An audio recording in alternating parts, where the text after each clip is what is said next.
Good day, ka-farm! Bless us as always, our 40th vlog. Maintenance of our mango flowers will be in this vlog. Our sincere appreciation as always for your full watch from start till the end. If you are new to our channel, please don't forget to subscribe, like, and share as well. So, ka-farm, let's do this! The flowers, the result of spraying. Okay, mga ka-farm, tignan po natin yung ating mga bulaklak ng mangga kung ano nang lagay para makita natin. Ayan po mga ka-farm, may mga malilit na bunga na. Ayan po, katulad niya, malilit na bunga pa lang yan, bunga ng mangga, kumbaga butil. Magpalipas siguro tayo ng bakit saka mag-spray po tayo. Ayan po mga ka-farm, may malilit na butil. Ayan po, ayan, butil ng mangga po yan mga ka-farm.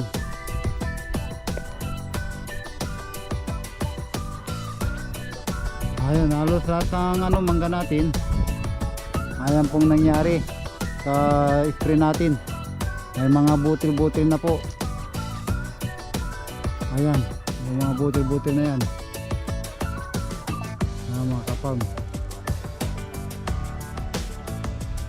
Ang ginagawa natin,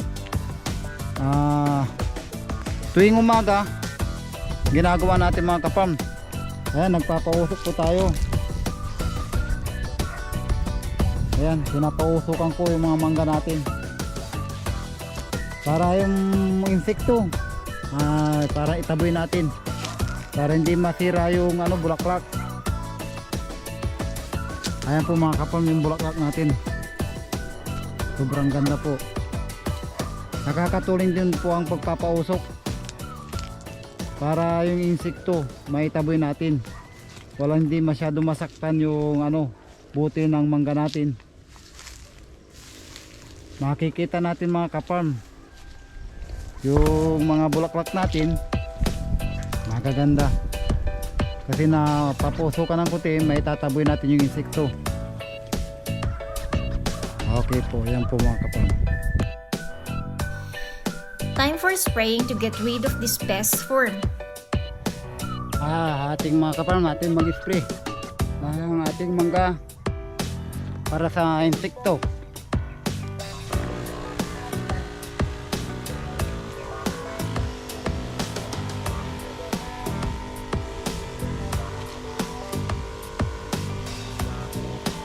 As mentioned in our previous vlog, spraying must be evenly distributed.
The result after spraying.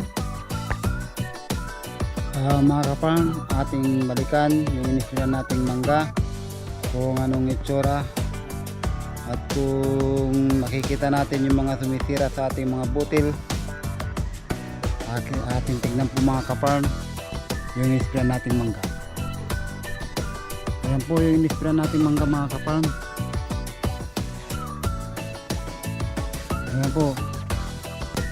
Ayan, may insekto. Ayan po, nagsilambitin na po yan. Ayan, namamatay na po yan. Yung insekto na yan. Ano ang sumisira sa ating mga butil ng mangga.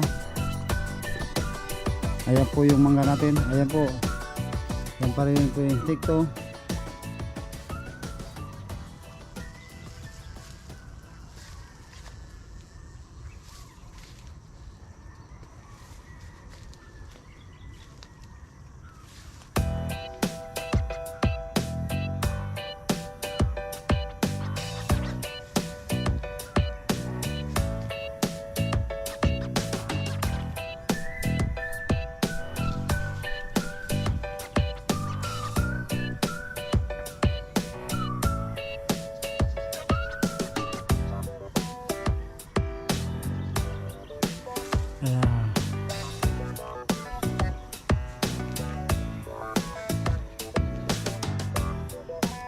There are worms dangling, and eventually will be lifeless.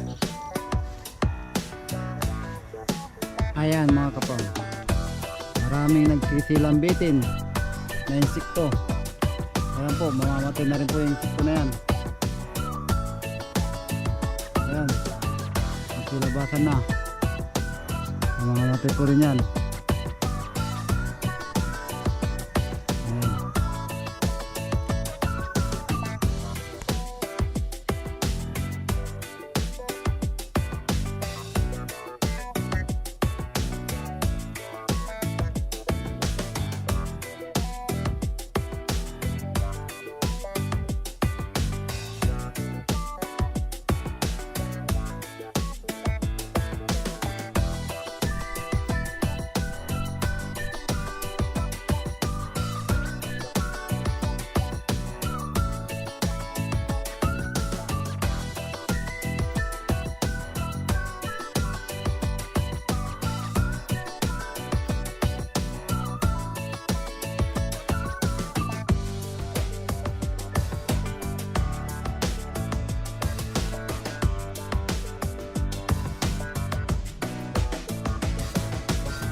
After a few days, signs of good numbers of small fruits. Okay mga kapan, ating tignan yung butil ng ating mangga kung anong laki na para makita po natin yung mga butil. Ayan po mga kapan yung butil ng ating mga mangga. Ayan po. Ayan.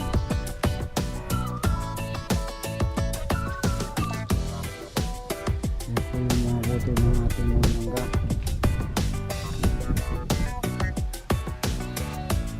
Malaki na po.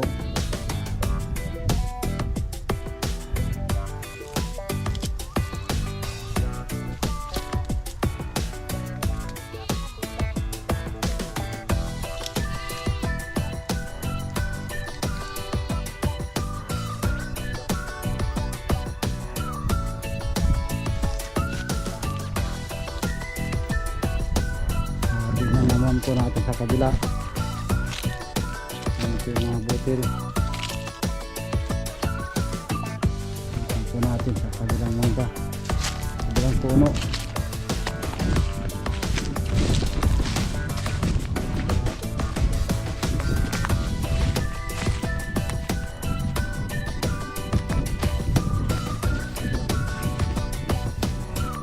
Ayan, habang pare-pareho ang laki. Ayan, yung medyo maliit pa.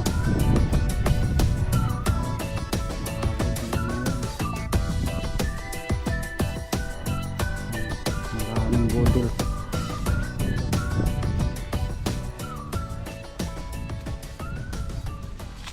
Ayan mga budil.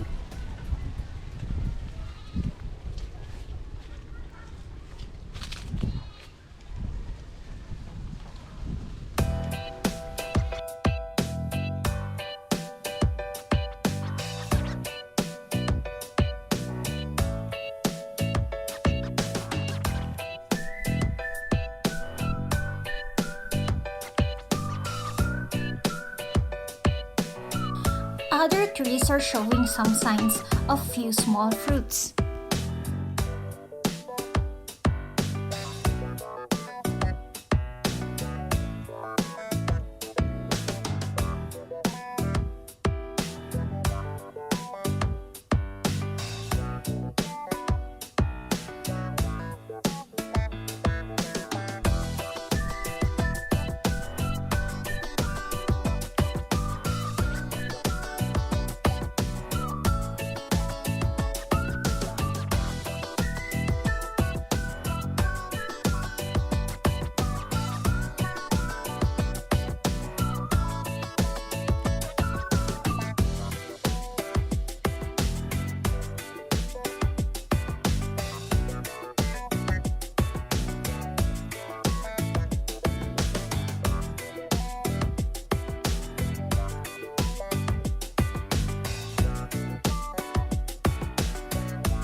As shown in this presentation, we have a big hope for the good harvest. We will keep moving from here. The permanent mature fruits will be presented in our subsequent vlogs. Please watch for it, ka-farm!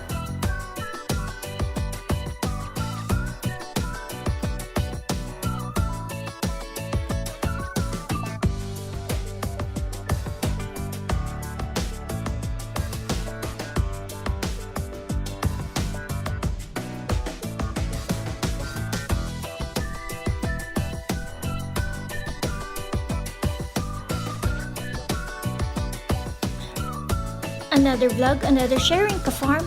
Thank you and again for accompanying us through our entire presentation. Completion of our planter boxes at hallway will be in our next vlog. See you in our next vlog. Keep on farming!